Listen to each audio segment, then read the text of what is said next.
What's going on, everybody? Welcome to the Rec Nation. Guys, we're jumping right back in with some more of the Fat Electrician. Yes, we will get to other videos, but this one just dropped out. Dropped out?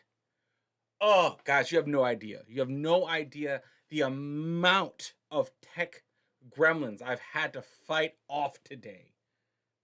It's absurd. You guys don't need to know that. Anyway, I'm not going to trauma dump on you guys, but this dropped, and it's been ages since I've been able to watch a Fat Electrician video the day it comes out. So I'm recording this when it drops. I don't know when it's going to be uploaded.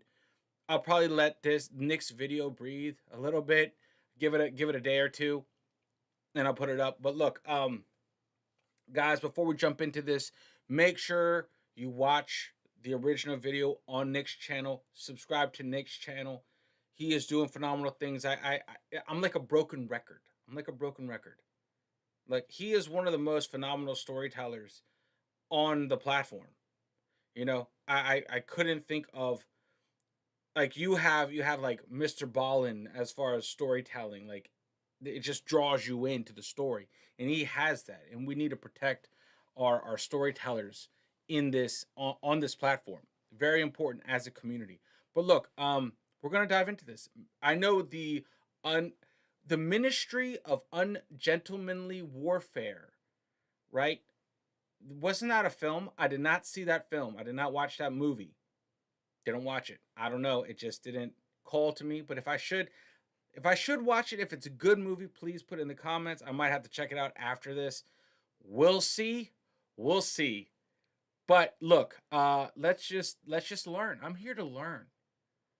And Robert de la Roque Roquefoucauld. I'm not gonna butcher his name. Let me just let Nick step in that. I don't know. Let me cue it up. Ready? Let's check it out, guys. Here we go. Strap in. And by the way, I do have other channels. They're all listed across the bottom. Obviously, we're on this one right here, but I also have another interview type channel called Arius and the Nation. Good channel, good place. We've shifted from music reactions to interviews with different people that share our YouTube space, be it reactors, musicians, entrepreneurs, anyone like that that wants to jump on the channel. I give them an opportunity for us, or to pretty much introduce themselves to our audience over there. So, whew, let's dive into it. 3, 2, 1, let's go. I don't cover non-Americans very often, but when I do, you know it's something Oh, absolutely crazy. non-American? Yes, my dude. All right, cool, man. I'm here for it. I'm here for it. Listen, yeah, facts. If Nick is covering it, this is going to strap in. This story is going to be nuts. Today we're talking about Robert Le Rochefoucauld, a boy that escaped Nazi-occupied France, made his way over to Great Britain where he was trained by the British SOE, also known as the Ministry of Ungentlemanly Warfare. After completing his training, he was then parachuted back into Nazi-occupied France where he was tasked with training French resistance fighters in how to be saboteurs and carrying out guerrilla warfare, as well as carrying out massive sabotage missions himself before being captured by the Nazis, tortured, sentenced to death, and somehow escaping before he would get rescued and then jump back into France and do it all over again. And we're going to get into it right after a word from our sponsor. Hell yeah. Why'd you give me a shotgun? It kicks too hard. Yeah, I know. I like watching the recoil. What are you talking about? Nothing. Just keep firing it a lot. Preferably in slow motion. Hey, did it jiggle? Did what jiggle? When you fell from heaven. All right, here's the deal. Super simple, straightforward business model. You give them money, they turn around and make sure the data brokers on the internet are... As always, we're going to sit and watch his ad. Because, hey, you know what? That's goals. I'm happy for my dude getting these sponsorships, man. That's maybe someday. aren't selling your personal information. What does that even mean? Okay, here's the entire internet and every free service on the planet inside of a nutshell. Okay, there's a saying, if you're not paying for the product, you are the product. What that means is pretty much anything on the internet that you use, that's a service, whether that be Google, Facebook, Instagram, Snapchat, all of it. Okay, it's all an app. So one of two things is happening. They're either going to feed you ads, and that's how that company makes money since their service is free, or they're going to collect your personal information, then turn around and sell it to data brokers on the internet, and then they're going to turn around and sell it to whoever buys it, and next thing you know, you're getting 17,000 robocalls every single day. And that's where Delete Me comes in. They will look through all the major data brokers and find the ones that are selling your personal information and submit opt-out requests on your behalf, and then they are legally obligated to comply. And then they'll continue to monitor these data brokers, and if they get your information again, Delete Me will submit an opt-out request again. Basically, you're paying Delete Me to get rid of all the downsides of all of the free stuff on the internet, which I think is absolutely worth it. If you want to check them out, I'll have a link and a discount code down below. Let's get back to the video. By the way, Nick, if you're watching this, and he has stopped by the channel once or twice, hook me up with Echelon, man. Let me know. I'm down to try that energy drink, because I'm drinking this. Obviously not sponsored, but yeah, that would be legendary. That'd be legendary. Aristocrat. I do like how Nick has like compartmentalized his chapters. I don't know. It just makes it more. I feel like instead of like grabbing the whole thing, you can just focus. You can compartmentalize the story yourself as well with him, which is probably why he's doing it. Which is why I'm going to shut up now.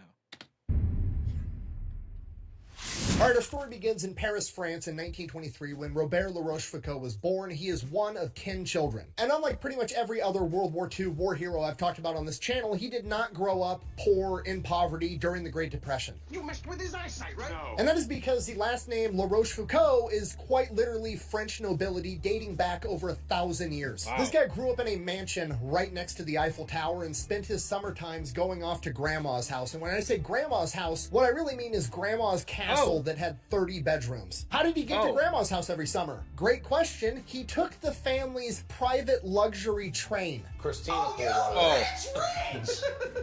Homie did not have a normal life, okay? Wow. He was going to fancy private schools, had everything served to him on a silver platter, literally learned 3 languages by the time he was 18. That being said, we do need to understand the culture of the broader society that he grew up in. While he individually may have been living in a life of luxury, the rest of France was still rebuilding its country after World War I. During World War I, France lost approximately 20% of its male population between the ages of 18 and 50. Literally think of 5 men you know, and then imagine if one of them died, and then extrapolate that out through the entire country you live in. This obviously has enormous ramifications for the entire country and culture, and leads to quite a bit of animosity towards Germany. Because of that, in the La Rochefoucauld household, they were not allowed to have any products that were made in Germany, and despite the fact that he had learned 3 languages, he was not allowed to learn German because, as his mother said, he was not allowed to practice such an indelicate tongue. On top of that, his father served in World War I and was injured and had to use a cane for the rest of his life. So there was a lot of animosity towards Germany in the broader French culture, as well as in his household specifically. And that animosity got cranked up to about 1,000 when he was 16 years old and Germany invaded France. When Germany invaded France, Paris was considered an open city, which basically meant we don't want you to destroy the entire city. There's a lot of history there. There's a lot of people there. So we're just not going to defend it. You can roll in, occupy, seize that territory, and we're not going to put up much of a fight. Which is exactly what happened. And within days of Germany occupying Paris, they started rounding up people they thought could potentially become an issue. And one of the people that came to mind was Robert's dad, who was a World War I veteran and French nobleman that was obviously loyal to France. So they threw him in prison. Because of this, Robert, his mother, and his siblings all fled to Grandma's castle. We make for the refuge of Helm's Deep. While there, he began listening to the radio where Charles de Gaulle was speaking. Charles de Gaulle was a general in the French military that, after France fell, fled to the UK, and he was basically declared the leader of Free France and was going on the radio every day, encouraging the French to fight and advocating for France to fight back and reclaim their home. And I remember that during our World at War journey over on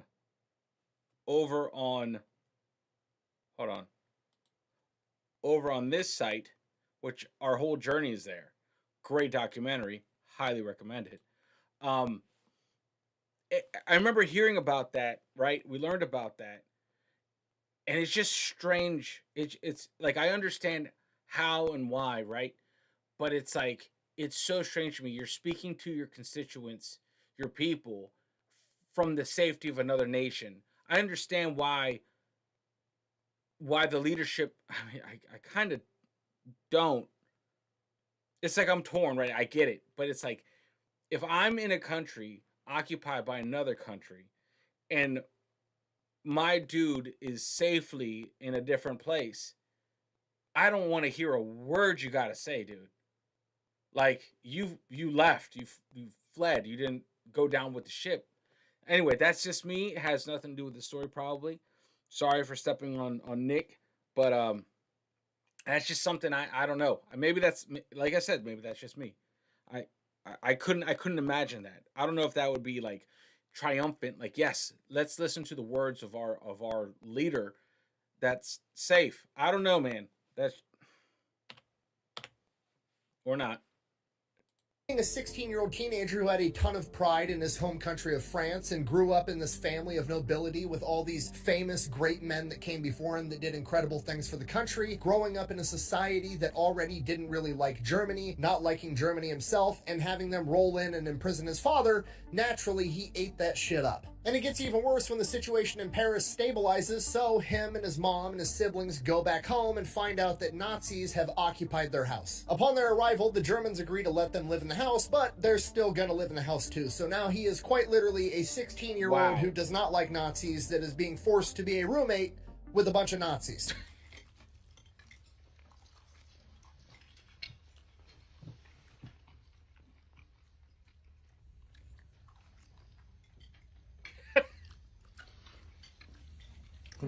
From the ages of 16 to 19, he is living at home, finishing up high school, starting to go to college, and he is being a roommate with the Nazis the entire time. And he absolutely hates it. His mother has to get him to control his temper multiple times. Now, during this 3-year time period, it's weird. There's not a lot militarily going on in France. I mean, there's Nazi soldiers all over the place, but for the most part, they're just like blending into society, and the Nazis are trying to, you know, not be the bad guys, so they're actually being halfway polite to a lot of people. The soldiers are, you know, ordered to give up their seats on trains and buses to elderly women and citizens, and a lot of people are adapting to this new lifestyle of the Germans are just occupying us. But Robert never adapts. He's a rebellious teenager. He keeps listening to Charles de Gaulle on the radio, and he feels a deep dishonor. He feels like he's letting down his country and his family legacy because all of the family members that came before him all went off and they fought for France, and he's a 16, 17, 18, 19-year-old kid that can't do anything about it because nobody else is fighting. And then one day, the mailman that delivers mail to the Gestapo headquarters comes to the La Rochefoucauld household and says, "Hey, I've delivered the mail to this police department and they got a letter. I steamed it open so I could read it to see who they're going to arrest next, and Robert La Rochefoucauld has been reported as being a communist sympathizer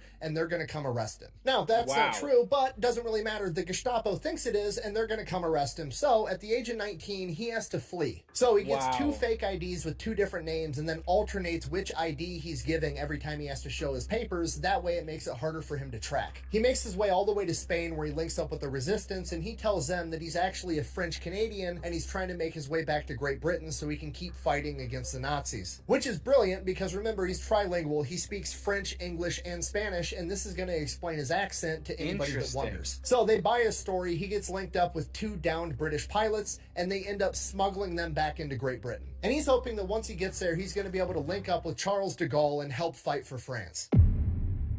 Ministry of that's so Once cool. he makes his way to Great Britain, he is interrogated by British intelligence pretty rigorously, which is standard procedure, making sure he's not a spy or a double agent or something like that. And they don't torture him, but what they do is they sit him in a room, they interview him, they ask him all their questions. He lies, he says he's 21, he says he's French Canadian, trying to get his way into Great Britain, and they end up sitting him in this room for hours on end. They feed him a bunch of tea and then refuse to let him go to the bathroom, and then they go in after hours and interview him again to see if having a full bladder and really having to take a piss is going to change his answer or make him alter his story in any way, which will reveal that he's up to something.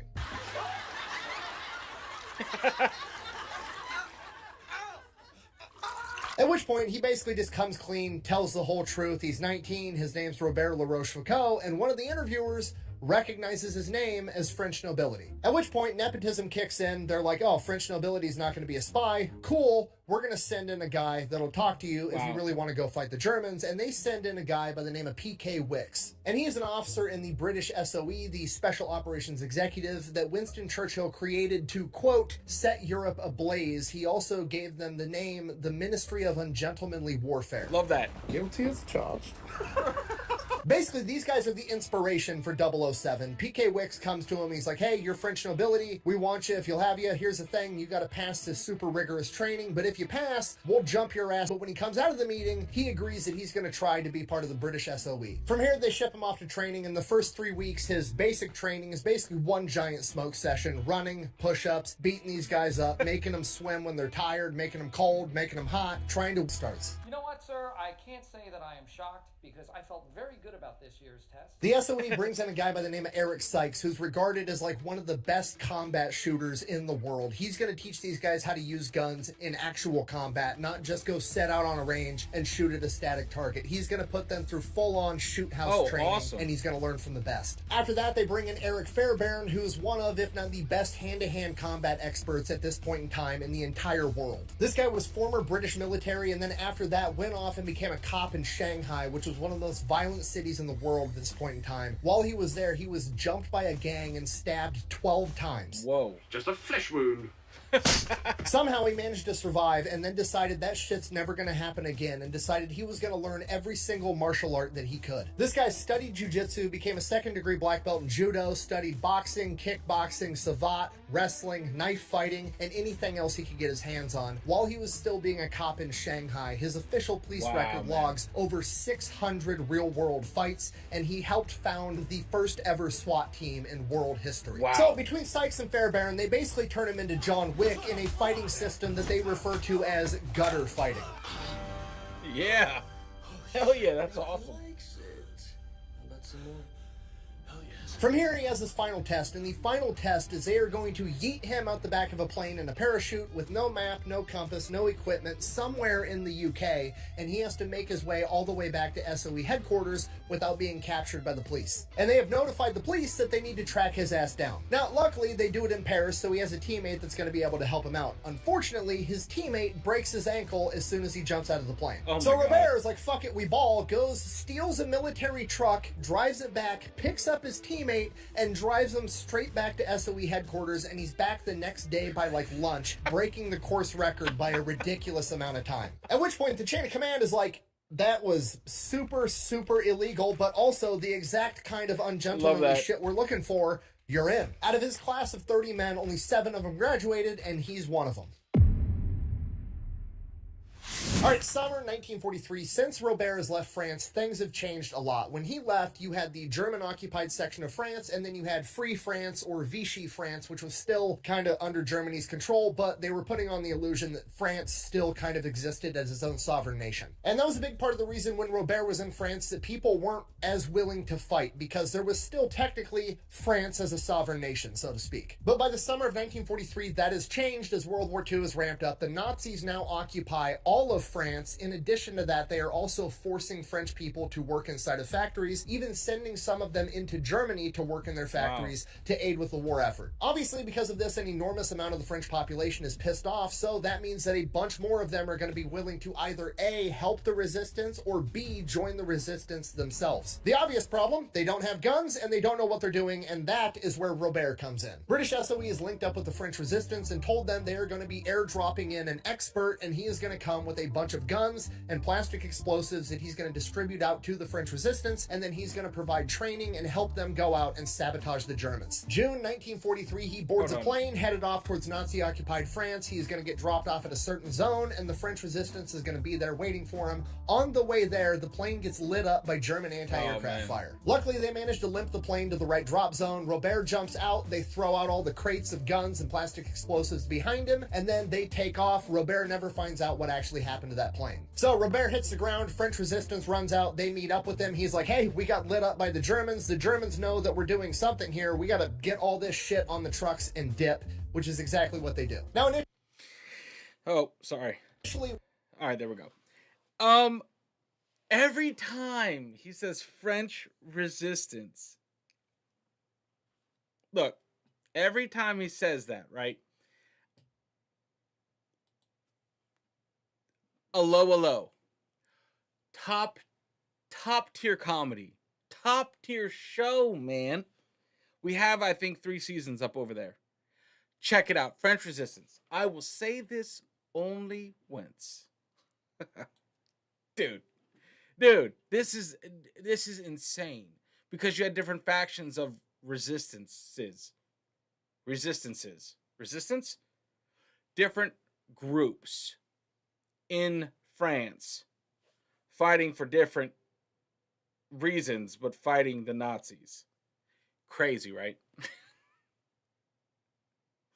Robert has some difficulties with the French resistance because they said that they were going to be parachuting in some badass expert, and then a 19-year-old kid shows up getting thrown out of a plane, and he's talking to a bunch of French resistance fighters that are, you know, normal dudes in their 20s, 30s, 40s, 50s, and now they're taking orders from some 19-year-old kid. But his skills spoke for themselves, and they eventually ended up having a huge amount of respect for him, and he gained a ton of notoriety throughout all of France. For about the next 5 months, he trained dozens of French resistance fighters in how to be saboteurs, using guns, using plastic explosives, as well as carrying out sabotage missions himself. During this time, they took out a ton of rail lines, they took out a power plant, and they took out a repair yard for German heavy equipment. So things were going really well for about 5 months, but then obviously as the French resistance continues to get bigger and continues to get more effective, the Nazis are going to react, and they start sending in more secret police, and they actually have these secret police go in and start joining the French resistance so they can figure out who's who, and then they start arresting everybody. And by November of 1943, it gets to the point that they are capturing a ton of people, so a lot of the French resistance fighters, Robert included, all just kind of have to lay low for a while. So he goes out in the country, finds an abandoned barn, and he's just living inside of this abandoned barn, trying to go unnoticed by absolutely everyone. Robert is especially scared of getting captured because by this point in the war, the Germans somehow have figured out that the British SOE, the Ministry of Ungentlemanly Warfare, exists, and Hitler has signed the order that they are to be killed on sight. Wow. Now, technically that is a war crime, but the Germans argued that because they were operating in civilian clothing in German-occupied territory, they were an illegal combatant, so they were allowed to kill them. On top of that, the Germans aren't super renowned for caring about war crimes in the first place. So Robert is laying low inside of this abandoned barn out in the country for about a month. It's just long day after long day,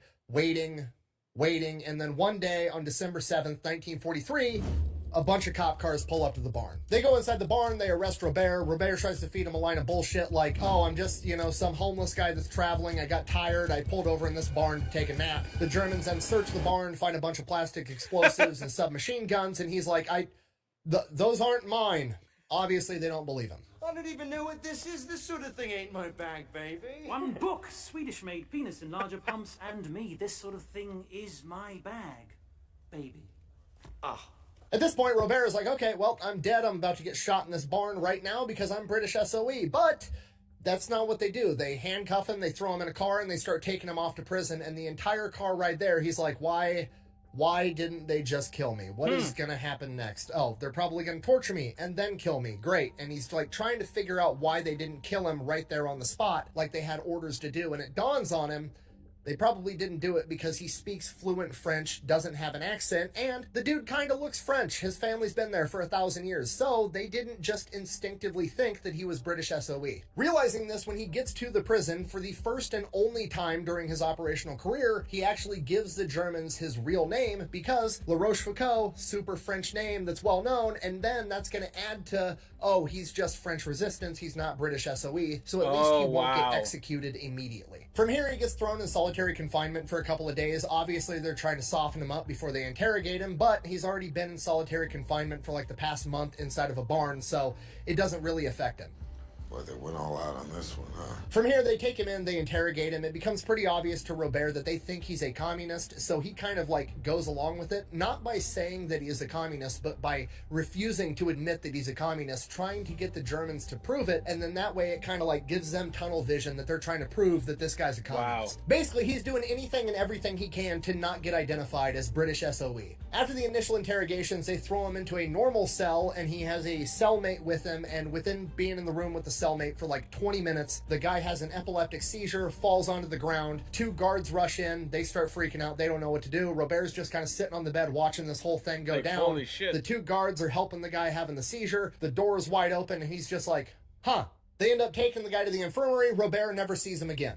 From here, they start interrogating Robert every day for multiple hours a day. And when I say interrogating, I mean torturing. Now, we don't know exactly what Robert himself was subjected to, but we do know the methods that were being used in this prison at this time period. Those included waterboarding, getting beaten with bats, having your testicles shocked, having the soles of your feet cut open and being forced to walk on salt, the pulling out of teeth, the pulling out of fingernails, and there's even a couple accounts of prisoners being forced or strapped down over a toilet that was full of starving rats. And this goes on every day for months. Robert never says shit, or at least never says anything true or that's actually helpful to the Nazis. He keeps leaning back on his training. He keeps getting angry at the torturer. He's yelling at the guy. He's just making it not fun. You know what I mean? I've never tortured anybody. Don't really want to, but I would imagine if you've tortured 100 people and they're all, you know, begging you to stop and crying and being sad, and you've got one guy that's yelling at you being a dick, it probably makes it a little bit less fun. Where did you get those relics from? The Shah Ferran's garage sale? Oh man, his edits. These, dude, this is one of the funniest movies. I love this movie, The Dictator. Hilarious movie. But that's crazy, man. You don't break. I mean, you're trained. You're trained. I get that. It's wild, the mental game that you prepare for. At least he had that time to prepare mentally. I mean, listen, I think it's been said so many times, especially on this channel and on the other green channel that we have, that this era of soldier, this era of warrior was just built different, man. I don't even think you want to be tortured. I don't want to be tortured. You're just like taking all the fun out of it. During this entire time period, the only good thing that happens is, for some reason, I have no idea why, the Germans are still allowing the prisoners to receive mail. And there's somebody from inside the local community that is sending in care packages to just random people. And Robert keeps getting these care packages with like chocolate and food and bread and shit. And that's what keeps him going. Other than that, it's just day after day of getting tortured for hours upon hours. And this goes on for months. December, January, February. By March, he's really starting to lose hope. He still has his cyanide pill hidden on him, and he's really starting to think about using it. And then on March 7th, he ends up getting pulled from his cell and sent into a tribunal, basically a kangaroo court, where he is going to go on trial for his crimes. So Robert finds out he's going on trial. He's like getting ready to argue, getting his story straight that he was just some random dude passing by. He had no idea that there were weapons inside the barn. He goes inside this military tribunal, doesn't really even get to say anything. They're just like, yep, he's guilty, sentence him to death on the spot. They take him out, they load him in the back of a truck, and the truck takes off. So Robert is now in the back of a truck, moving down the road with a couple of other prisoners, a couple of other guards. He has no idea where they're going, but he knows what happens when they get there. They're gonna kill him. Now remember, the Germans never figured out that he was SOE. They have no idea that he's been trained to, I don't know, kill people with his bare hands or any number of other things. So they decided that he was just some other French guy that they tortured for 4 months and is probably broken, so they didn't bother to throw him in the truck with handcuffs, just like any other type of prisoner. So Robert hits one of the guards and jumps out of the back of this moving truck, tucks and rolls, and takes off running as fast as he can. The other guard stands up, starts shooting at Robert, but only for a second, because after the first couple of bullets, which missed, the driver ends up slamming on the brakes because he hears gunfire, not knowing what's going on, ends up knocking the guard down, and it gives Robert enough time to make it to the corner and turn it so he's not in their direct line of sight. From here, he just keeps running as fast as he can, taking every single corner, every back alley, trying to lose the Germans. After a couple miles, he hasn't heard the truck behind him in a while, and he's finally starting to think to himself, okay, cool. Wow. I managed to lose that truck. He turns one more corner and runs smack dab into a Nazi headquarters building. Nazis. Wow. I hate these guys. At this point, he's like, fuck, what do I do? Because if I turn around and run the other way, that's going to look suspicious. There's guards in front of this place. Okay, I'm just going to play it cool. Stops running, starts walking, acting and pretending like he's supposed to be there. The problem is, he's still wearing his clothes from 4 months ago when he was captured. He's got a beard. He looks like shit. He smells terrible. Whatever, we just got to roll with it. And he keeps walking towards this Nazi headquarters building and goes to walk right past it. And right at the main gate, there's this big fancy Nazi limo with little Nazi swastika flags on the side. And he kind of looks inside of it. There's keys inside the limo. No looks way. across the street.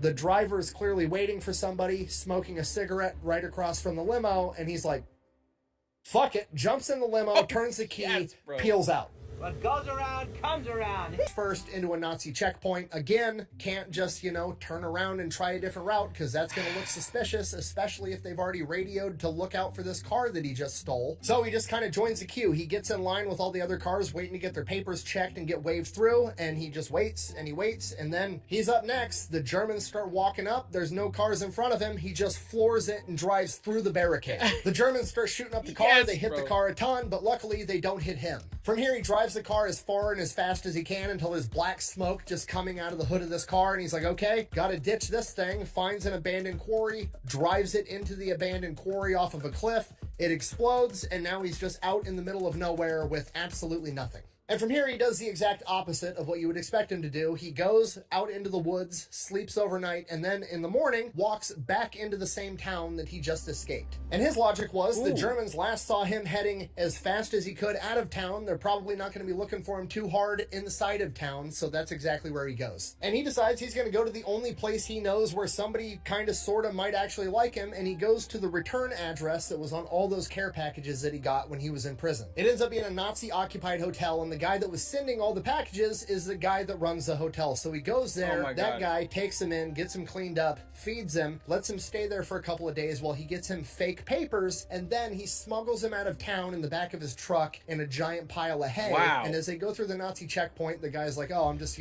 I run the hotel in town. All the Nazis know who this guy is. He runs the Nazi hotel. He's like, I'm going to feed all this hay to my sheep. The Germans go in, they stab the hay pile with bayonets, somehow missing La Rochefoucauld every single time, and then they make it out of town. They go to the next town over, go to the train station, uses his fake papers to get on a train headed towards Paris. Once he gets on the train, he's sitting in the back and he can see Nazis coming through inspecting everybody's papers. And he's like, oh, shit. And he's like, okay, well, I've got fake papers, but I don't know how good these fake papers actually are. They were good enough to get past the guy running the train station, but he's not a soldier clearly looking for somebody. And if these guys find out my papers are fake, it's game over. So he gets up, goes to the bathroom, crams himself into the little cabinet underneath the sink, and stays there for the entire train ride back to Paris. Once he gets back to Paris, he goes to his aunt and his uncle's house. They're happy to see him. They feed him, they clothe him, they get him everything he needs for a couple of days. He links back up with the French resistance. They get a message over to British SOE, and a couple of days after that, he gets extracted via either submarine or gunboat, depending on which source you want to read. Makes it back to Great Britain, gets interrogated all over again, making sure that he didn't get turned into a double agent, and from there, he gets to spend some time recovering from getting tortured and starved for 4 months straight.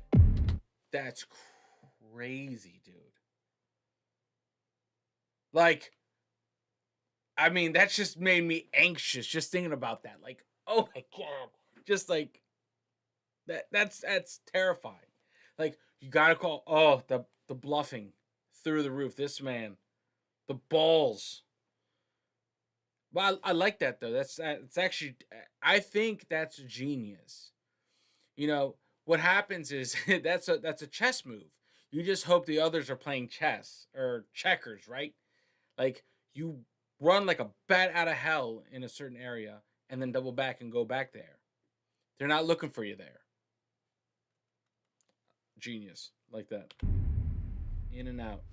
All right, spring 1944, he's recovered. Things are starting to ramp up for D-Day, and he volunteers to jump back into France to help set the stage for D-Day. Same thing happens all over again. This time he jumps into Britannia right along the Atlantic coast, and he just goes in, meets up with all the resistance, starts training as many guys as he can, distributes all the supplies that he has, and goes out on missions, sabotaging rail lines, electrical plants, everything and anything that he can find to slow the Germans down for when D-Day comes. And again, the same exact thing happens. He's there for like 2-3 months, and then the Germans start realizing that the French resistance has suddenly gotten way more effective, so they start sending in a bunch of more people to break up the French resistance, and he's like, I'm not getting fucking captured again. I've made it this far without getting captured. I did a bunch of damage. He calls in, gets extracted, makes his way back to Great Britain. That's all, folks.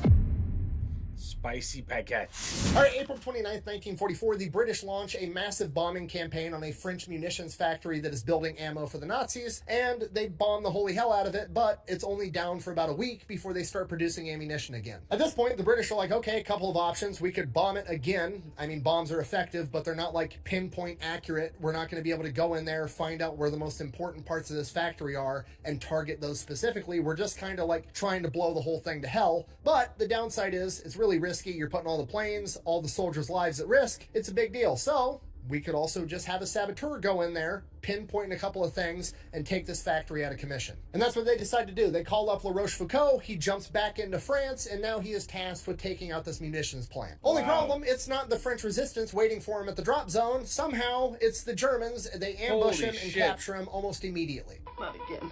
They throw him in the truck, take him to some house, they start interrogating him. After a little while, he hears a bunch of trucks pull up outside, and he's like, oh great, the Nazis are here to take me to the real prison where I'm gonna get tortured all over again. And then the whole house just starts getting lit up with machine gun fire. He hits the deck, dudes come in with guns, kill all the Germans. It was the French resistance that was supposed to meet him there originally. They went out there, got the guns, came back for him, and then killed all the Nazis. At which point he's like, great, perfect, wonderful. Okay, now back to this munitions plant. He links up with the resistance, they start talking it, they case the place. This munitions plant is absolutely massive. Every single worker that goes in there has their papers checked going in and coming out every single day. This is not going to be easy. He has to figure out how to get fake papers for this plant. He has to figure out how he's going to smuggle in all the explosives, and he's going to have to figure out how he's going to get out once the explosives go off. So they go out, they end up finding a bunch of the maintenance crew for this factory and convince them to help him. They use those guys as actual IDs to make fake IDs for Robert and like 4 other resistance fighters. Then using Robert's knowledge of how to sabotage stuff and the maintenance guy's knowledge of how the factory actually works and what's important, they come together and figure out which targets are going to hit, mainly water mains and electrical rooms. Then they got to figure out how they're going to get the explosives inside the factory. So they hollow out their shoes and they're going to smuggle explosives in their shoes. So they load their shoes up with explosives. Next day they show up to work. They all kind of stagger throughout this line. And like I said, this factory is huge. There's over 5,000 employees, right? And there's only like one checkpoint. So the dude that's checking papers is not like heavily scrutinizing. He's like,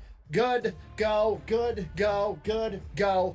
It's not real in-depth. Robert didn't realize that. He gets to walk right through. They get inside, they actually go to work. They work a full shift. At some point during the day, they go to the bathroom, hollow out their shoes, get all the explosives out of it, and then go stash it somewhere inside the place. And then tomorrow, they're going to come back and do it all over again. After that, they finish working their shift, quitting time, the horn blows, they all go home, they go back to the hideout, they have a big party because the plan is working. But Robert is like, okay, these guys aren't checking us that heavily, and I want to hurry this shit up and blow up this munition plant because every day we're making more ammo. You know, we need to stop that. That's the whole point of the mission. So he needs to figure out how to get more explosives in every single day because at this rate, it's going to take forever. So he figures the only thing you're really allowed to bring into this factory is your lunch. So we need to figure out how to get more plastic explosives inside of our lunch boxes. It's literally the opposite of the Johnny Cash song where he steals a Cadillac one piece at a time and it didn't cost him a dime, except now Robert is smuggling in plastic explosives to blow up the entire factory. So what he does is he goes down to the grocery store, buys a baguette, a loaf of bread, cuts the end off, gets a spoon, hollows out the entire loaf of bread, and just ass packs this baguette full of C4. Go back to work the next day, guy checks the papers, looks in the lunchbox, oh shit, he's got a baguette, this is France, that's normal, go ahead and go right in. And then there's 5 other guys also bringing a fucking loaf of C4. After 7 days, they managed to smuggle in 40 pounds of C4. Oh, sourdough. Wow.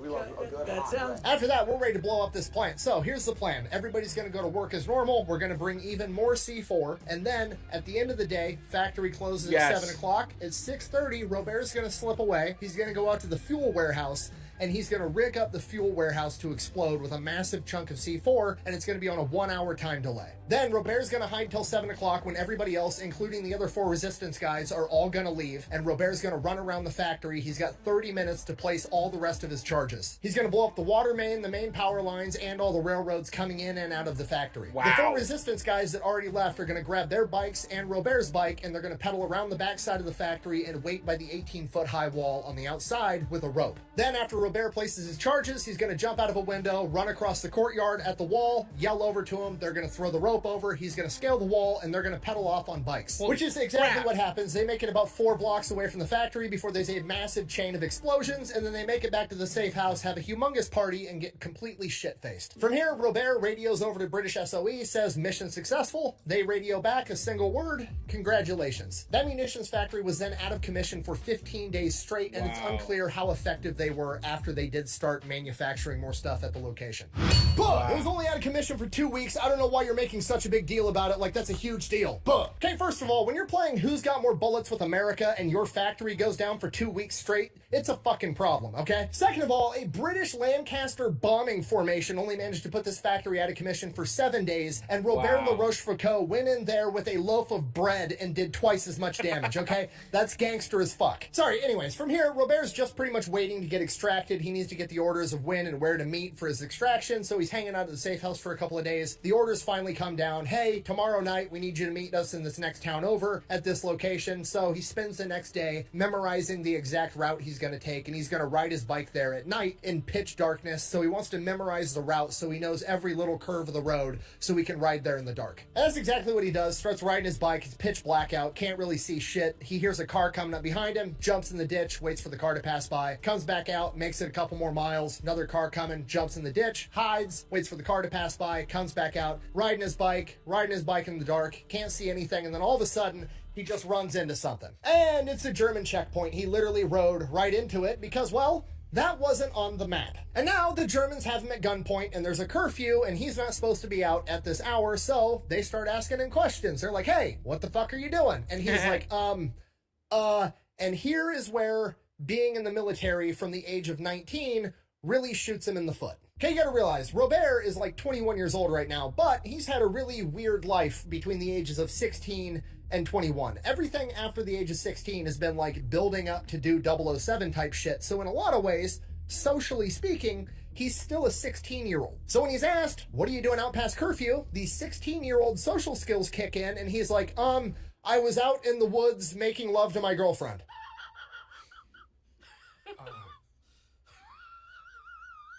Okay, now for a 16-year-old boy making out with his girlfriend in the woods, great excuse. Highly probable, definitely what's going on here. For a 21-year-old man that just got done working at a factory, not a great excuse. German guard says, and I quote, why don't you fuck your girlfriend at home? To which Robert is like, From here, they take him to Fort Duas prison, throw him in a cell. He's informed that he's going to start getting interrogated in 2 days when the head of secret police gets back in, and that guy's name is Friedrich Wilhelm Doza. Robert knows the name because Doza is like one of the best secret police the German has, and he has been responsible for arresting hundreds of French resistance guys. He's always infiltrating the French resistance and breaking them up and arresting everybody. Wow. So at this point, Robert's kind of freaking out, like, okay, I might have met my match with this guy. I can't let him know what my real name is. If I give him my real name, he's going to track down my family. He's going to hurt them next. And for the next 2 days, he considers taking his own cyanide pill just so he doesn't accidentally give up his name to protect his family. And really, over the course of this time period, he just comes to accept that, like, he's gonna die soon, but he can still determine how he dies. So he figures, you know what? I might as well try to escape. If I end up getting killed or if I end up getting recaptured, I'll take the cyanide pill, or they'll kill me when I'm trying to escape. I'm dead either way. I might as well give it a shot. And then he has an idea. He remembers back to the last time he was held in a prison, and that one guy had an epileptic seizure, and the guards ran in and started helping him. Now, he's in a cell by himself, so he hangs around, he waits till the guard is walking by, and then he has an epileptic seizure. The guard unlocks the door, runs in to help, and then Robert grabs him, throws him on the ground, snaps his neck, and kills him. And here Robert's just kind of like, I just killed a guy. You should find yourself a safe house or a relative close by. Yes, Lay low dude. for a while because you're probably wanted for murder. And then he kind of like snaps out of it like, okay, gotta move fast, looks for the keys to get off of like the block that he's on. He has keys to his cell, but he doesn't have keys to get out of the section of the prison that he's in, and neither does the guard. So he's like, shit, what do I do now? So he decides that guard's roughly the same size as me, so he strips the guard down and puts on the Nazi uniform. So now, not only is he dressed like a Nazi, but he also has a pistol. So things are looking better. He's like, okay, how do I get keys to get off this cell block? And there's, you know, just a bunch of cells, and then there's like the room that the guards are always going into. So he's like, maybe the keys are in there. So he walks in his Nazi uniform over to the guards' lounge, or whatever you want to call it, opens the door. There's 2 guards in there sleeping. So he kind of starts shuffling around, looking for keys to get off this cell block. The guards wake up, shoots both the guards, finds the keys, gets off the cell block, walks out the front door of the prison, and goes back to the safe house, does not get caught. From here, he doesn't leave the safe house for like 3 days straight. That's nuts. It's not nuts. It's not nuts. Half the time, you just have to assimilate and pretend to be there, right? Like, pretend that you're supposed to be there. You swap out clothes, Genius move. Really the only move, right? Kill the guards. Obviously had to kill the guards. Man, just this chain of events is harrowing to say the least. I mean, granted, there wasn't any other options. Like that, try to escape or die. Yeah, pretty much. The Nazis know what he looks like. They have like a hand drawing of his face. They've got wanted posters all over town. They are looking for this guy. There's no way he's going to be able to get out of this safe house and get to like the next safe house to the next safe house to get to where he can get extracted, because the Nazis are looking at every single checkpoint. They are gonna catch him. After about 3 to 4 days of hanging out at the safe house waiting for everything to cool down, it's not cooling down. Nobody can come up with a plan on how to smuggle his ass out of here. And then the owner of the safe house is like, I mean, I do have one idea. My sister's a nun and she's a little bit husky. So, I mean, that is an option. Could you make me a woman? Okay, hard cut. Robert, with a freshly shaven face, is now walking down the streets of France in a nun outfit, literally waving at Nazis as he walks by, and nobody suspects a thing. Robert makes it all the way to the next safe house, goes up, knocks on the door. A woman answers the door. He knows he's looking for a guy. I don't know his name. Mike, Rob, whatever. So, in a female voice, still trying to, put up the impression that he's a nun, not knowing if this woman's to be trusted or not, he asks if, oh, is Mike here? And she's like, yeah, I'll go get him. Mike comes to the door, and Mike is like, sees this nun in front of him, and he's like immediately like upset and distraught, and he's like, oh no. Sister, are you going to tell me that he passed away or he was captured? Thinking, because he's been waiting for Robert Le Rochefoucauld for like 4 days. He was supposed to be here 4 days ago. So he's thinking in his head, this nun is coming to inform him that his friend that he's been waiting for has passed away or whatever. At which point, Robert, using his man voice, is like, bro, I'm right here. Can I help you, man? Oh, sorry I'm late. After all those scotches, I had to piss like a racehorse. He goes inside the safe house, tells him the story. The woman that answered the door is actually this guy's wife, tells her the story. They all have a good laugh. From here on out, he's hanging out at this safe house. Okay. So he's hanging out at the safe house for a couple days, and then a couple more days, and then a couple more days, and the orders for him to get extracted are just not coming through. There's no plans, there's no communication, just nothing. And eventually the owner of the safe house is like, okay, we got to get you somewhere that isn't here, because if the Germans come, you're going to get all of us killed. So he ends up organizing for him to go out into the boonies, into this lumberjack camp out in the woods, and he's just going to work there as a lumberjack until the orders come through. So that's what he does. He goes out to this lumberjack camp, and he's being a lumberjack, cutting down trees for weeks, and then weeks turn into a month, and then a month turns into another month, and he's finally like, what the fuck is going on? There's a war going on. I'm supposed to be, doing stuff. I'm out here cutting trees. And he's like, fuck it, I'm just gonna go back, rejoin the resistance, and go rogue. So that's what he does. One day he just walks out of the lumberjack camp, goes back into town, links back up with the French resistance group that helped him sabotage the ammunition factory, and just goes absolutely ham. Now, we don't have great documentation on what exactly he was doing, but it's pretty safe to assume he was going out, training more resistance guys, and then leading missions to sabotage stuff that he thought would piss off the Nazis. And like I said, while we don't know exactly what he specifically was up to, we do know that in his general area around this general time period, there was over 100 Nazi rail lines that got sabotaged. Wow. We do have one specific story that he took the time to write about, though, during this time period. He was working with the French resistance, and they were setting up an ambush for some German soldiers, and during this ambush, there was some type of building that they were in, either like an abandoned factory or a factory, whatever it was. He says he walks into a room, he opens the door, and as he opens the door into this room, it's just a room with a desk in the middle, and straight across from his door was another door, and at the same moment that he walked through his door, a Nazi soldier walked through the other door straight across from him. He immediately draws his pistol, starts firing at the German. The German draws his pistol, starts firing at him. They both mag dump each other, and both of them miss with every fucking shot. At this point, Robert and the Nazi are just looking at each other with empty pistols like, I'm not sure what to do with my hand. Yes! Down by your side. Yeah. Right. like, what is the protocol here? Do I hurry up and try to reload faster than him and then shoot him and hopefully I hit him this time even though I didn't with the last 7 bullets? Or do we just have a fist fight to the death? What's the plan? So Robert and this Nazi are both just kind of looking at each other, probably for like a split second, but I bet it felt like forever. And they're both just like... And they both, at the same time, turn around and go out the door they came in and shut the door behind him, never go back. Robert never saw the guy again. So he goes rogue for a couple... That's the best story, dude. That's the best story. What? That's the best story. Just open the door. Just open the door like, kill you, man, and just like mag dump. Both of you are like, ah, damn it. All right, well, same time tomorrow. All right, later, man. Bye.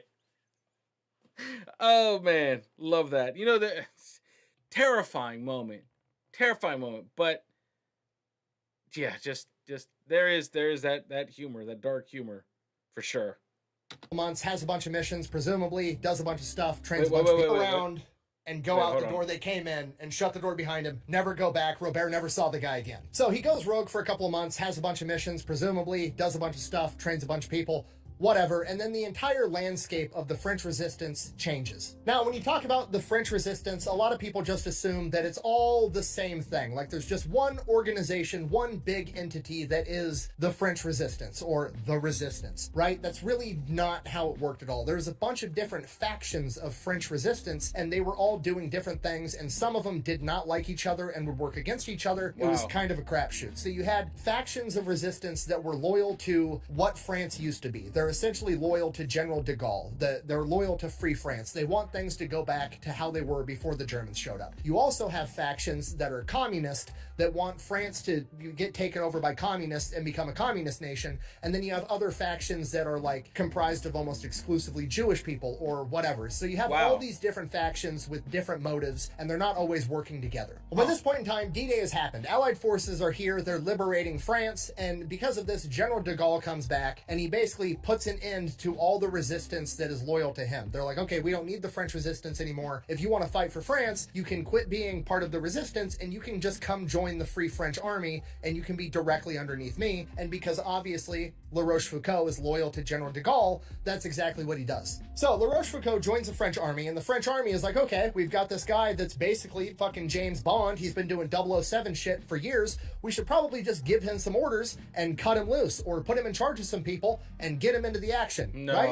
Obvious thing to do. So naturally, that's what they don't do, because the military is going to military, and they decide that they're going to send him to officer school in the middle of World War II. So they pull him out of the field, send him to officer training. So Robert hates it, giant waste of his time. He's 21 years old. He's showing up to these officer training classes, getting taught by people that know less about what's going on than he does. They're less capable than he is, but he's, you know, learning from them. So he's basically just shows up, jumps through all the hoops, graduates at the top of his class, and then he goes and joins the French army, and he gets assigned to a commando unit because, well, at least that makes sense. Commando stuff. Now, by this point in the war, Germany is pretty much pulled out of France. The Allies are there. They're retaking France. But there's a couple of locations where they left a bunch of soldiers behind and they were going to try to hold them, mainly submarine bases on the Atlantic coast. The one that we're going to be talking about today is right outside of Bordeaux. These German submarine bases were basically impenetrable. They had bunkers, pillboxes, casemates, hundreds of thousands of mines around them, and then the concrete was so thick they were basically immune to Allied bombing. And Germany wanted to keep them running as long as possible because they wanted the U-boats out in the Atlantic harassing Allied shipping, which is going to hamper the entire war effort and make it harder for the Allies to push into Germany. So Robert and the commando unit that he's in have been tasked with taking out this massive sub-base right outside of Bordeaux. And this is called Operation Venerable, and it happens on April 14th, 1945. Now, like I said, these submarine bases are basically impervious to Allied bombings, or at least conventional Allied bombings. So the Allied forces decided they were going to use a different type of bomb.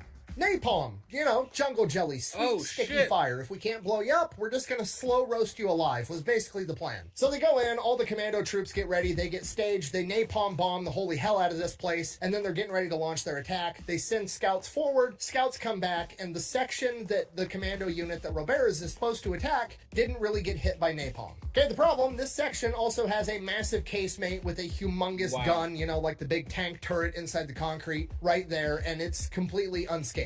And if that casemate stays intact and they launch this attack, that casemate is going to take out all the tanks, and then once the tanks are out of play, they're not going to be able to provide cover for all the ground troops, and the ground troops are going to get absolutely mopped by the machine gun bunkers, and it's just going to be one giant meat grinder. So the captain of this commando unit calls his officers in, Lieutenant La Rochefoucauld included, trying to come up with a plan. To which Robert, hearing the problem, is like, oh, you have a very particular piece of equipment that you need eliminated that's very hard to get to, and you need it done quick, easy, and in a hurry? What I do have have a very particular set of skills. Now, the captain is hesitant. He knows about Rochefoucauld's background, but he's still like, how is one dude going to go in there and take out this massive casemate by himself? I don't know if it's worth it. To which Rochefoucauld is basically like, look, I mean, we're going to get slaughtered tomorrow anyways. If I take me and like 3 other dudes with me and we end up dying on this mission and we fail, is us being at the battlefield tomorrow going to make the difference on us getting slaughtered now or then? Like, you might as well let me throw the Hail Mary. And the captain is like, you know what? You're right. Fuck it. What do you need? To which Robert is like, okay, here's what I need. I need a rubber boat. I need some volunteers, and I need a loaf of bread. I mean, a bunch of plastic explosives. That night, they take the rubber boat. They paddle around the backside of this submarine base with nothing but a single flashlight to light their way. Takes them about 2 hours to get there. They crawl up the beach. They make it to this massive wall around this submarine base. At this point, it's starting to rain, which is actually a good thing because that's going to drown out any little bit of noise that they make. So they get up to this wall. Here's the plan. Robert's going to scale the wall, does that. Now, there's the wall to the submarine base, then there's like a courtyard, and then there's the big bunker with the casemate in it. And in between the wall and this casemate bunker is cobra netting, that camouflage netting that's kind of like spanned between the two, so aerial reconnaissance can't see what's going on inside that courtyard. Now, Robert, sitting up on this wall, can see that there's a single German guard patrolling this courtyard, just going around in circles all night long. So he takes out his knife, cuts a man-sized hole in this cobra netting right where he's at, and he just waits till the guard is reasonably close to that spot, jumps through the hole, lands on top of the guard, slits his throat, then leans him up against the wall and tries to make it look like he's sleeping. Don't disturb my friend. He's dead tired. From here, his guys drop the plastic explosives down to him. He sneaks over to the casemate, places them where he thinks they need to be to cause the maximum amount of damage, rigs it up to explode in 7 minutes, runs back to the wall. They drop a rope down to him. He climbs up. They get back in the boat. They dip. While they're making their way back in their little rubber boat, massive explosion goes off. Hopefully he did enough damage to take the casemate out for the massive assault tomorrow. Tomorrow rolls around, they launch this massive assault. The casemate never fires a single round. Whatever happened, he apparently was able to disable it enough that they weren't able to use it. Unfortunately, during the assault, which he also partook in, somebody stepped on a landmine, that landmine exploded, and a piece of shrapnel shredded through his leg. He ends up getting hospitalized, has to go through surgery, get a prosthetic kneecap, and by the time he's recovered, the war is over. For his service, he was awarded the French Croix de Guerre as well as the Legion of Honor. Those are equivalent to like the Bronze Star with V device and the Medal of Honor. And then from the British, he was awarded the Distinguished Service Medal and the Distinguished Conduct Medal, which is equivalent to like the American Silver Star and the Distinguished Service Cross. The Distinguished Service Cross is second only to the Medal of Honor. So a bunch of high-ranking awards. And from here, he basically gets to live happily ever after, gets married, has 4 kids, becomes a mayor of his town for 30 years, and he even picks back up his family's noble title and becomes Count Robert de la Rochefoucauld. That's awesome, man.